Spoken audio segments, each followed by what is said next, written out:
بسم اللہ الرحمن الرحیم۔ امید ہے تمام احباب خیر و عافیت سے ہوں گے۔ میں ہوں آپ کا ہوسٹ حسیب رضوی۔ آج ہمارے ساتھ حضرت علامہ مولانا پیر سید غلام مجتبیٰ شاہ بخاری نقشبندی صاحب موجود ہیں۔ ان سے یہ جو اچھرا میں واقعہ ہوا ہے اس سلسلہ میں کچھ سوال پوچھیں گے۔ تو شاہ جی، یہ جو چند روز قبل جو واقعہ پیش آیا اچھرا میں، اس واقعے کے بارے میں آپ کیا کہتے ہیں؟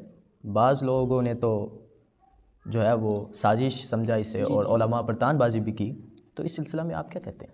جی بسم اللہ الرحمن الرحیم۔ جیسا کہ آپ نے سوال کیا، چند روز قبل جو اچھرا کے اندر واقعہ پیش آیا، اس کو لے کے علماء پر کافی طعن و تشنیع کی جا رہی ہے، علماء کو برا بھلا کہا جا رہا ہے، علماء کو نشانہ بنایا جا رہا ہے، ان کے خلاف باتیں کی جا رہی ہیں۔ تو سب سے پہلے میں یہ کہنا چاہوں گا کہ چند سال قبل آپ نے دیکھا ہوگا کہ منار پاکستان پہ جو ایک عائشہ نامی ٹک ٹاکر تھی، اس کے ساتھ واقعہ رونما ہوا۔ ادھر کوئی مولوی نہیں تھا، اس نے کوئی ایسا لباس نہیں پہنا تھا، تو اس کے ساتھ پھر واقعہ یہ کیسے رونما ہوا، کیوں پیش آیا؟ اور دوسرے نمبر پہ یہ ہے کہ یہ اگر دیکھا جائے تو یہ سازش بھی نظر آتی ہے کہ اس واقعے کے جتنے بھی پہلو ہیں اس کے اندر صاف یہ ظاہر ہو رہا ہے کہ یہ ایک ڈرامہ ہے، پری پلان ہے، اور جو ہے اس کے اندر ہر پہلو میں اس واقعے کے بہت زیادہ سکم جو ہیں وہ موجود ہیں۔ اگر تو یہ سازش نہیں ہے تو اس کی ہم پرزور اور بھرپور مذمت کرتے ہیں، لیکن جو حقائق ہیں دیکھا جا رہا ہے تو اس پر یہی ہے کہ یہ ایک سوچی سمجھی جو ہے وہ سازش ہے۔ عام روٹین میں دیکھا جائے تو کوئی بھی واقعہ پیش آ جاتا ہے تو پولیس جو ہے وہ گھنٹوں بعد پہنچتی ہے، ٹھیک ہے، لیکن یہاں پہ دیکھا گیا کہ اے ایس پی پہنچی ہوئی ہے، تو عام روٹین میں پولیس تو پہنچتی نہیں اتنی جلدی، یہاں پہ اے ایس پی کیسے پہنچ گئی؟ تو اس لحاظ سے بھی یہ جو ہے ایک سازش ہے۔ اور پھر اس میں بہت زیادہ کردار ان لوگوں کا ہے جو عورت مارچ کو پروموٹ کرتے ہیں، تو اور دیکھیے گا اگر عورت مارچ یہ کرتے ہیں تو اس میں اس چیز کو ذکر کیا جائے گا، یہ تو اسلام کو بدنام کرنے کی کوشش کی جا رہی ہے۔ کوئی بھی واقعہ ہو تو سب سے پہلے جو ہے وہ اس واقعے کی تحقیق کر لینی چاہیے، تحقیق کرنی چاہیے کہ اصل میں اس کی حقیقت کیا ہے، اصل میں معاملہ کیا ہے، تو پھر اس کے بعد کوئی اگلا قدم اٹھانا چاہیے۔ اچھا شاہ صاحب، ایک یوٹیوبر ہے غلام حیدر، جی اس نے اس سلسلہ میں گفتگو کی اور اس نے کہا کہ یہ طریق لبیک پاکستان کی طرف سے یہ جو شدت کی جاتی ہے، جس طرح کہ مولانا خادم حسین رضوی صاحب نے یہ نعرہ لگایا تھا۔ جہاں پرانے ریکارڈ کے مطابق ٹی ایل ٹی والے نے آپ کو بتایا تحقیق کرنی نہیں ہوتی، چند ہوتے ہیں اگلے بندے کے اوپر کہ ہمیں مار دینا ہے، قتل کر دینا ہے، چھوڑیں گے نہیں، گستاخی ہو گئی ہے، تو بالکل جاؤ اس واسطے تحقیق نہیں کی، یعنی کہ اس معاملے میں نہ تو یہ اللہ کی مانتے ہیں اور نہ ہی اللہ کے رسول کی مانتے ہیں۔ یہ بہت اچھا آپ نے سوال کیا غلام حیدر کی، میں نے بھی ویڈیو سنی ہے، وہ اس پہ اس کو میں یہ کہنا چاہوں گا کہ وہ تو ایک فالوور ہے، وہ مرزا جہنمی نامی ہے یوٹیوبر، اس کا فالوور ہے، جس طرح جی بالکل فتنہ، جس طرح وہ کم علم ہے، اس کے پاس علم کی کوئی چیز نہیں اور علم کا اس سے کوئی واسطہ نہیں ہے، اسی طرح آگے اس کے فالوور ہیں، ان کو کوئی پتہ نہیں کہ علم کیا ہے، دین کیا ہے۔ جس طرح کہ آپ نے بات کی کہ اس نے اپنی ویڈیو میں کہا ہے اس واقعے کو لے کے کہ یہ طریق لبیک پاکستان والوں کی طرف سے شدت ہے، اصل میں طریق لبیک پاکستان والوں کی یہ شدت نہیں، اسلام کی شدت ہے، اور یہ ان کے بدن میں، ان کی روح میں شامل ہے کہ جب بھی کوئی ایسی حرکت دیکھتے ہیں جو دین اسلام کے منافی ہوتی ہے تو ان کے جذبات جو ہے یہ بے قابو ہو جاتے ہیں، اور یہ ایمان کی نشانی بھی ہے، علامت بھی ہے ایمان کی۔ خادم حسین رضوی صاحب نے بھی ہماری اس قوم کو جو ہے وہ سرطان سے جدا خادم حسین رضوی صاحب نے بھی ہماری اس قوم کو جو ہے وہ سرطان سے جدا کا نعرہ دیا۔ یہ نعرہ جو علامہ خادم حسین رضوی صاحب نے دیا کہ سرطان سے جدا ان کی طرف سے شدت ہے، تو یہ بھی اصل میں احادیث سے ثابت ہے، انہوں نے اپنی طرف سے یہ کوئی نعرہ نہیں لگایا۔ اگر ان کو کوئی علم کا شوق ہوتا، علم کا کوئی ذوق ہوتا، یہ احادیث پڑھتے تو ان کو پتہ ہوتا کہ یہ علامہ خادم رضوی صاحب کا نعرہ نہیں ہے، یہ تو سرکار کا فرمان ہے، سرکار دو عالم صلی اللہ علیہ وسلم کا فرمان عالی شان ہے، من بدل دینا فقتلوہ، اور اسی طرح من سب نبیا فقتلوہ، تو اسی کے تحت علامہ خادم رضوی صاحب نے بھی یہ نعرہ لگایا تھا، یہ کوئی ان کا اپنا ذاتی نعرہ نہیں ہے، یہ تو حدیث سے ثابت ہے۔ تو اس سے ان کی کم علمی سامنے آتی ہے کہ ان کو اتنا پتہ نہیں ہے کہ حدیث میں کیا ہے اور حدیث ہم سے تقاضا کیا کر رہی ہے، اور جو حدیث ہے اس کو ایک کسی بندے کا ذاتی قول جو ہے اس کو قرار دے رہے ہیں۔ تو اس نے ایک اور بات بھی کہی تھی، وہ میں نے بھی اس کی ویڈیو سنی ہے، غلام حیدر، وہ کہہ رہا تھا کہ پہلے واقعے کی تحقیق کی جائے، اگر گستاخی ثابت ہو جائے تو پھر جو ہے وہ عدالت سے یا قانون سے رابطہ کیا جائے۔ تو اس لحاظ سے حضرت عمر رضی اللہ تعالیٰ عنہ کے زمانے کے اندر ایک گراؤنڈ میں چند بچے ہاکی کھیل رہے تھے، ان کی گیند جو ہے وہ ایک پادری کو لگی، تو انہوں نے جا کے اس سے گیند مانگی، بچے تھے، تو اس نے گیند دینے سے انکار کر دیا۔ تو اب بچے تھے لیکن عشق رسول ان کے اندر بھرپور تھا، انہوں نے کہا کہ اگر تم نہیں گیند دیتے تو تجھے نبی کا واسطہ تم ہمیں گیند دے دو۔ تو وہ پادری تھا، اس نے آگے سے توہین کر دی رسول اللہ صلی اللہ علیہ وسلم کی۔ تو اب بچوں نے کیا کیا، ان کے پاس اس دور کے مطابق جو ہاکی بنائی ہوئی تھی انہوں نے اس سے اس کا کام تمام کر دیا، اس کو قتل کر دیا۔ جب یہ کیس، یہ واقعہ حضرت عمر رضی اللہ تعالیٰ عنہ کے پاس پیش ہوا تو حضرت عمر رضی اللہ تعالیٰ عنہ نے کہا الآن عز الاسلام، آج اسلام غالب آ گیا ہے، بچوں کو کچھ نہیں کہا جائے گا کیونکہ اس نے گستاخی کی تھی، انہوں نے اس کا کام تمام کر دیا، حساب برابر ہو گیا۔ تو اب وہاں پہ حضرت عمر نے یہ نہیں فرمایا کہ ہاں یہ تو ماورائے عدالت ہے، ماورائے قانون ہے، قانون کے پاس جانا چاہیے تھا، بلکہ حضرت عمر نے فیصلہ کر دیا کہ بچوں نے بالکل ٹھیک کی ہے۔ تو یہ بے دین لوگ ہیں، سیکولر لبرل قسم کے، ان کو پتہ نہیں ہے کہ علم کیا ہے، اسلام کیا ہے، دین کیا ہے، یہ اس سے ناآشنا ہے۔ اچھا شاہ صاحب، یہ شرعی نقطۂ نظر میں آپ کیا کہتے ہیں، اس لباس کے بارے میں کیا حکم ہے، یہ ذرا آپ عوام کے سامنے واضح کر دیں۔ یہ شرعی نقطۂ نظر سے آپ نے بہت اچھا سوال کیا ماشاءاللہ سے، کہ اس بارے میں جو شریعت کیا کہتی ہے، یہ شریعت کا ایسے لباس کے بارے میں کیا حکم ہے کہ لباس کیسا ہونا چاہیے۔ دیکھیں، ایسا لباس پہننا جائز نہیں ہے، ناجائز ہے، جہاں پہ حروف الگ الگ بھی ہوں۔ میں نے ایک ایسی بھی تصویر دیکھی ہے، اس کے اوپر حروف تہجی لکھی ہوئی ہے، تو اس لحاظ سے بھی آئمہ نے یہ کہا ہے کہ ایسا لباس نہیں پہن سکتے، ناجائز ہے، اس کا ادب و احترام ہے۔ امام ساوی نے تفسیر ساوی کے اندر اس چیز کو ذکر کیا ہے۔ جتنے بھی زبانیں ہیں یہ سب کے سب الہامی ہیں، تمام زبانیں الہامی ہیں۔ تفسیر کبیر کے اندر امام رازی نے لکھا ہے، تو حروف کی جو ہے نا یہ ان کی تعظیم ہے، حروف کا ادب و احترام ہے۔ تو یہ کبھی بھی جو ہے ہم اس بات کی اجازت نہیں دیں گے، اگرچہ اس کے لباس پر کوئی آیت نہیں لکھی تھی، کوئی حدیث نہیں لکھی تھی، لیکن شریعت یہ کہتی ہے کہ ایسا لباس نہیں پہننا چاہیے جس پہ کسی لحاظ سے بھی کوئی لکھائی ہوئی ہو، کیونکہ تمام زبانیں جو ہیں وہ الہامی ہیں اور ان سب کی تعظیم ہے۔ ان کو ویسے بھی اگر کسی چیز پہ کچھ لکھا ہو تو اس کو باہر نہیں پھینکنا چاہیے، زمین پہ نہیں پھینکنا چاہیے۔ اور اسی طرح جو ہے وہ قلم کا بھی تقدس ہے، جب اس کی انک ختم ہو جائے، جب وہ قابل استعمال نہ رہے تو اس کو پھینکنا نہیں چاہیے، اس کی تعظیم ہے۔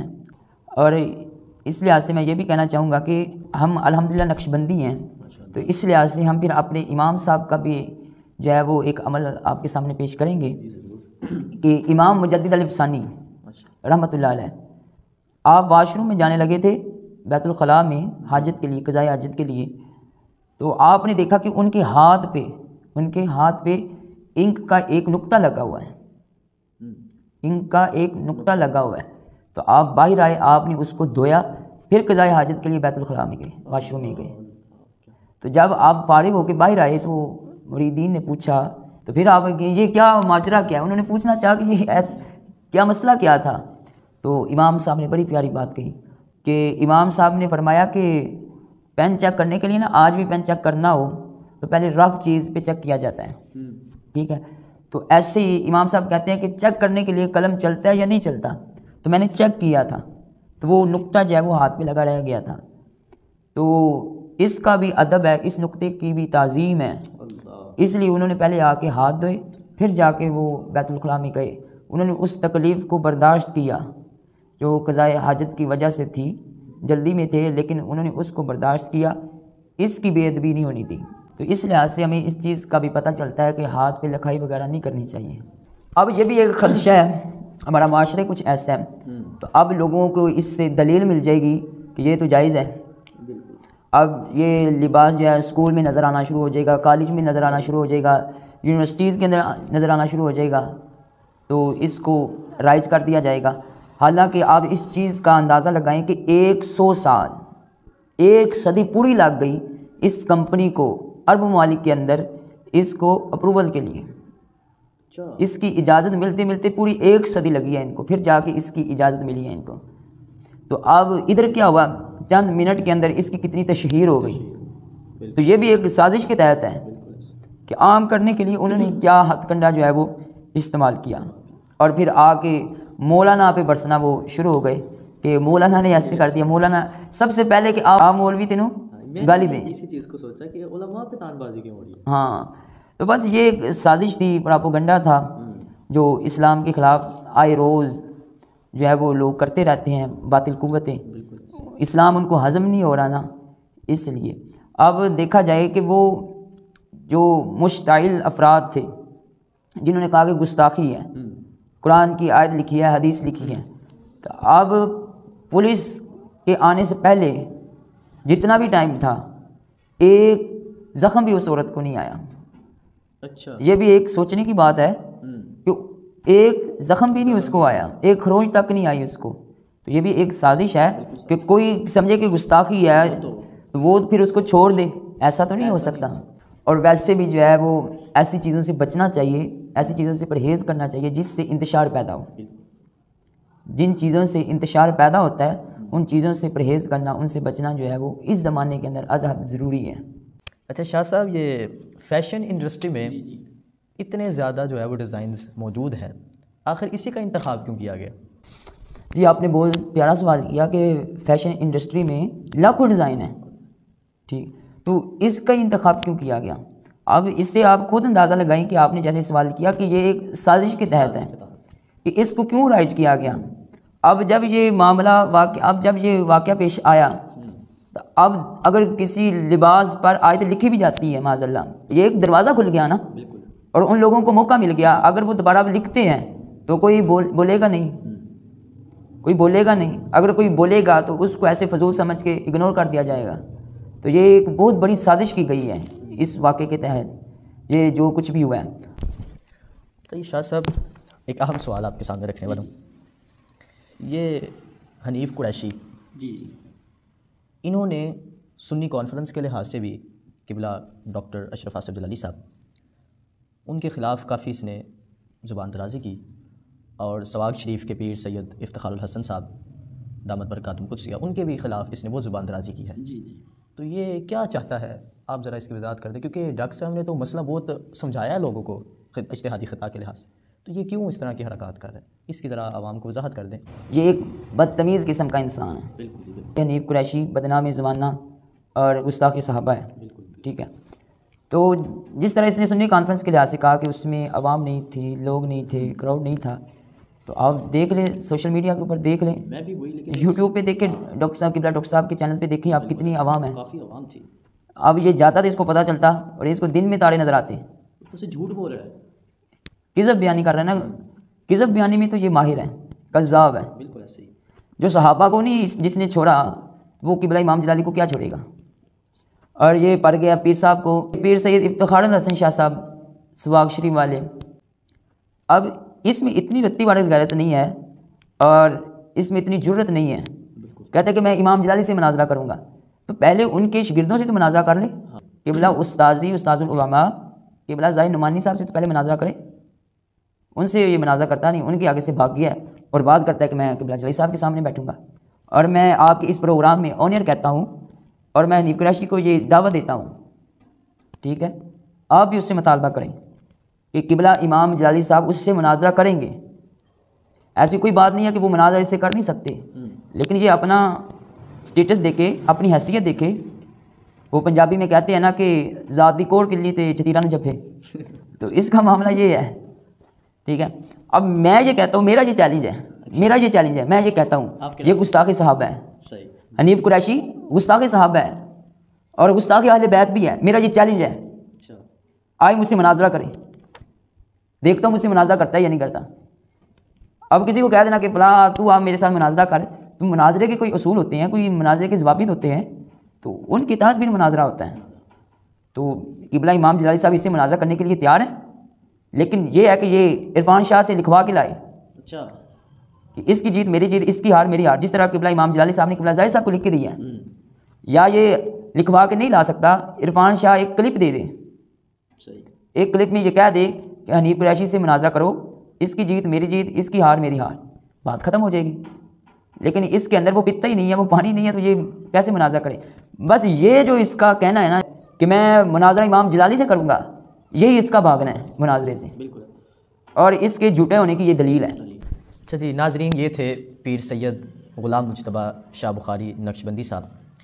آپ نے سوالات بھی سنے، جوابات بھی سنے، فیصلہ آپ کے ہاتھ میں ہے، کیونکہ جس واقعے کے تحت ہم نے ان سے گفتگو کی، انہوں نے بالکل شریعت کے مطابق آپ کے سامنے وضاحت رکھی. اور جو حال ہی میں حنیف قریشی کے لحاظ سے جو کافی وہ بکواس کر رہا تھا، اس لحاظ سے بھی انہوں نے بالکل وضاحت کی ہے اور یہ کہا ہے کہ اگر وہ چاہتا ہے کہ امام جلالی سے مناظرہ کرے تو وہ اپنے بڑے عرفان شاہ سے جو ہے وہ یا تو کلپ بنوا لے یا تو پھر وہ اس سے لکھوا کے لے آئے، تو امام جلالی مناظرہ کرنے کے لیے تیار ہے. تو یہ بالکل آپ کے سامنے وضاحت رکھ دی گئی.